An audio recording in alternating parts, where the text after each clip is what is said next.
A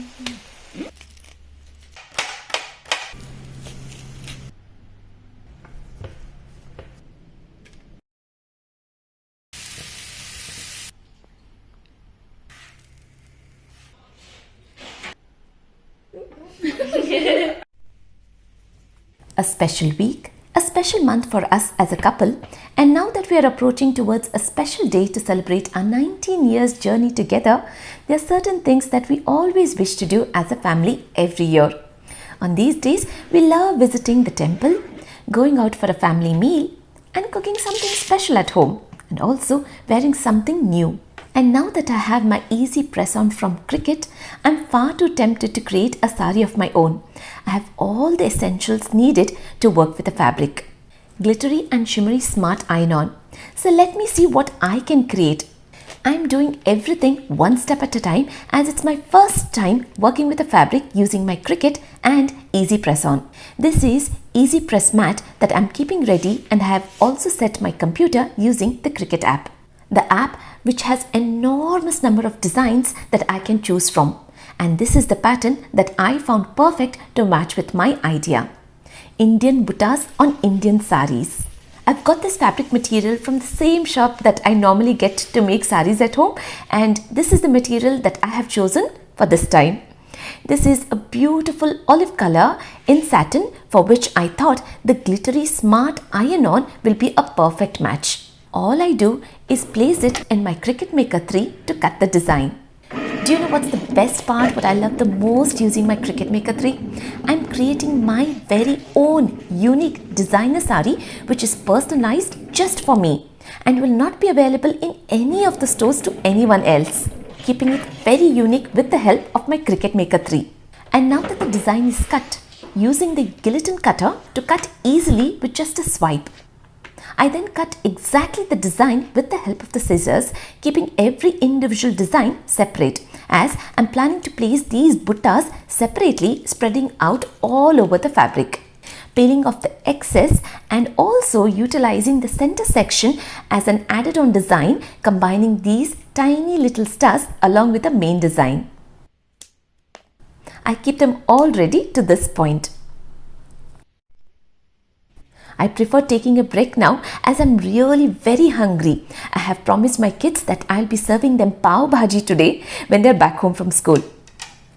And Pav Bhaji has always been a family favorite, and I personally find it very easy to make Pav Bhaji at home.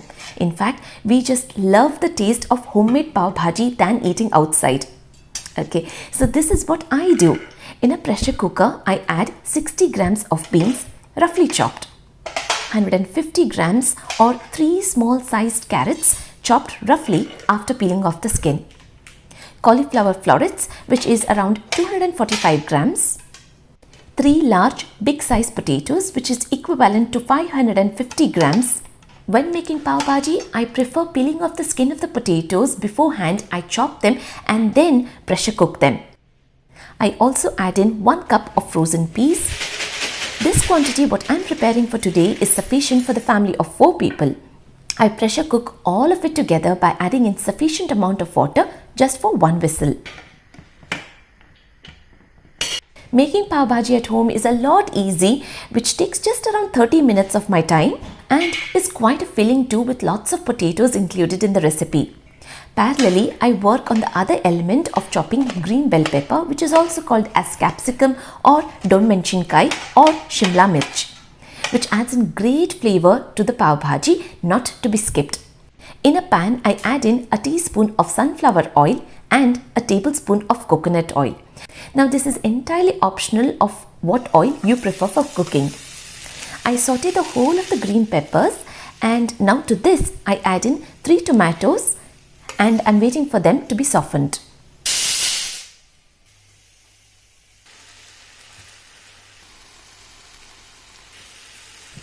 I add in 1 teaspoon of garlic and ginger paste that I saute until it's aromatic. 1/8 teaspoon of turmeric powder, 2 teaspoons of Pav Bhaji masala, a teaspoon of red chili powder. You can use any brand of Pav Bhaji masala. I normally like to use Everest Pav Bhaji masala, but I just couldn't find it in any of the stores recently, so I bought MDH Pav Bhaji masala this time, and it tasted equally good. After combining the masala powder well, at this point I add in water, creating gravy and set bubbling. I add in 20 grams of butter to melt in, and I turn off the flame, waiting for the pressure to be released from the cooker. In the meantime, I chop one big onion finely. I'm going to use the pressure cooked water, so transferring it straight into a big pot. Using the masher, I mash all the pressure cooked vegetables together. It's a lot easy when you do it whilst it's still hot. Once the vegetables start to cool down, they will harden. And also, did you notice with the potato skin peeled off earlier before chopping helps in a faster process of mashing it straight away. Now I combine the mashed vegetables into the big pot along with the pressure cooked water and the masalas with sauteed capsicum as well. I keep it aside, and into the same pan I add in a tablespoon of coconut oil, finely chopped onions that I saute, and once they change their color slightly, I add in a teaspoon of garlic and ginger paste, 1/4 teaspoon of hing, a teaspoon of Kashmiri red chili powder, 2 teaspoons of Pav Bhaji masala, handful of kasuri methi that I feel the need of giving a wash every time before using, adding in a tablespoon of butter. Now in it goes into the big pot along with everything else, setting it to come to a good boil. I have finely chopped red onions, lime wedges that I keep ready in my Pav Bhaji plates. Adding in fresh coriander leaves, salt to taste, and very little of fresh lime finishing off. With the bhaji now ready, time to make the pav buttery and masaledar. I add in butter, 1/4 teaspoon of Pav Bhaji masala, 1/4 teaspoon of red chili powder, very little of salt and fresh coriander leaves. I give it a quick mix, and then I smear in the pav onto the masala butter. These pav taste incredibly good that you've got to try it at home. A little twist but a huge difference in the taste is what you will find once you eat it like this. You will never switch back yourself to eating just plain pav. I have garma garam bhaji that is ready, and so is my masala pav. A little butter and coriander leaves to sprinkle on. One plate for me and one plate for my husband who is working upstairs. Pav Bhaji has always been a family favorite, and I love making it on special occasions and special days. I find it very heartwarming dish that can fill me up for a long time, satisfying all my taste buds. I have a very long day to go, but treating the family with something easy and special has always been a priority. Kesari Baath has always been a family favorite, but today I am planning to give it a twist to this very traditional recipe, making it westernized. And with it being a very quick recipe, I keep all that is needed ready. Fine semolina, sugar, cardamom pods, cashew nuts and raisins, and a measuring cup. I crush the cardamom to a fine powder, cashew nuts broken into small pieces, and homemade ghee. To make a sweet dish, I always give a good wash to the pan whichever I'm cooking. Into this very clean and washed pan, I add in a tablespoon of ghee, roasting the cashew nuts and then the raisins that I transfer into a separate plate. Into the same pan with the ghee left over, I add in 1 cup of very fine semolina, also called as rava or suji. Roasting the semolina in the ghee helps later when combining with water with no lumps being formed. So it's important to add in ghee, which also uplifts the taste of the sweet dish. I keep stirring until the rava is aromatic and is hot at the slightest touch. Transferring it into another plate, and into the same pan and using the same measuring cup, I measure in 3 cups of water, adding in kesar straight into the pan of water, and I set it to boil. I measure in 1 cup of sugar and keep it ready. Now that the water is come to a good boil, adding in roasted semolina.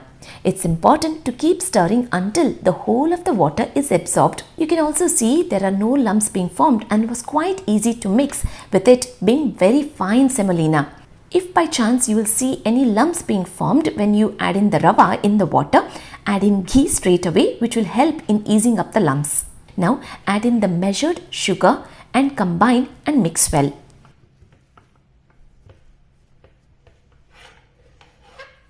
I turn off the flame and add in cardamom powder, finishing off with adding in roasted cashew nuts and raisins as well. In a bowl, I break in melting chocolate meant for baking with very little of olive oil. I have melted it in the microwave. I make small balls of Kesari Baath, one for each, and I keep it ready.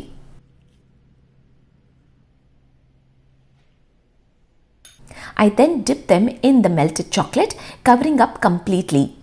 With the remaining chocolate, I just make random squiggly lines with the help of the fork and a few chocolate chips as well that I lay them on a baking sheet. I set them all in the refrigerator. I love combining fresh fruits into desserts. Well, the reason being it will taste a lot good and also balances out any sweet dish. If you are like me, finding it hard to eat sweet flavors, fruits will come to your rescue with not building up too much of sweetness into the dessert. On a grilling pan, I smear some butter and lay thick slices of apples, pears and bananas. The choice of fruits is entirely left up to you. After a good grill lines on both the sides of the fruits, I switch off the flame and I take a big serving plate to be shared for the whole family. I use an ice cream scoop to make Kesari Baath scoops. I just randomly place the fruit slices on the plate and I also sprinkle in a few pomegranates. With chocolate Kesari Baath balls now ready, I set them in the plate. Fresh oranges that I spread all over the plate, making it a great combination with grilled fruits. Chocolate chips added in and ice cream scoops as well. Finishing it off with more grilled and fresh fruits. This sweet platter is for the whole family to be shared. We just find it so easy and interesting and fun that we don't even realize how easy it is to finish off a big portion.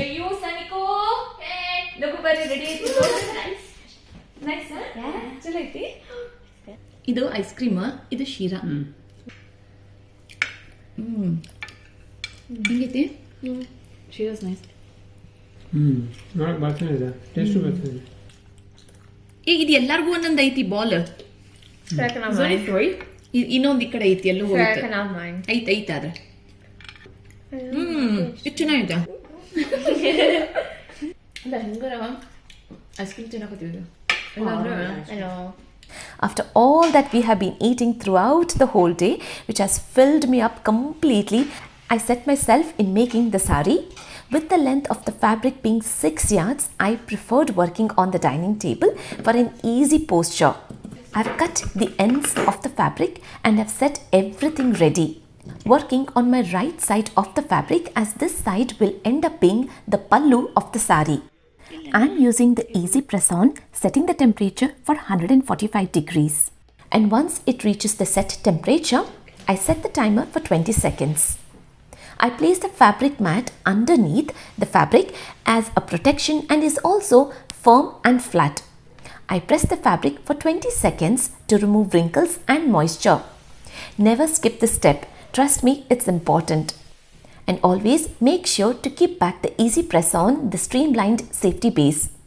I position the design wherever I want, making sure the shiny side faces up. I place the press on the design. Starting the timer, I've set mine for 20 seconds. Holding the Cricut Easy Press, I place and apply gentle pressure until it beeps. This way I continue moving on and working on the fabric, placing the designs and using the Easy Press on. Even though this is my very first project working with the fabric using my Easy Press on, I personally found it quite straightforward, very easy to use, and the best part is the outcome, which is already looking very amazing.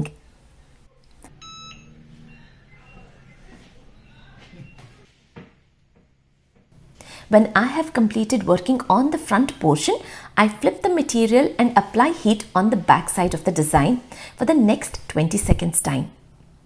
Pressing both the sides ensures the design sticks wash after wash as well. To see the big finish, just lifting up the liner beautifully and gorgeous patterns created on the fabric, which is now my sari. Completing the sides of the sari with this self-adhesive rhinestone tape.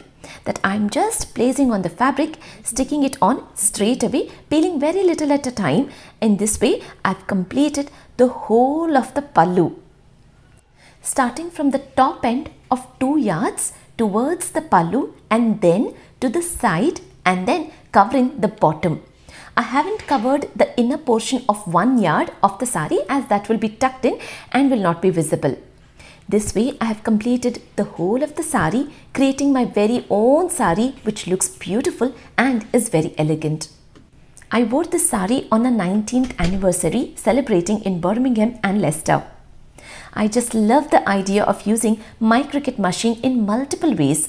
Not just that I can create organizing jars in my kitchen, but also can create wonderful designer wearing saris using the same machine. It's a very nice feeling of wearing what you create for yourself. I really hope you liked watching this video and found this video informative.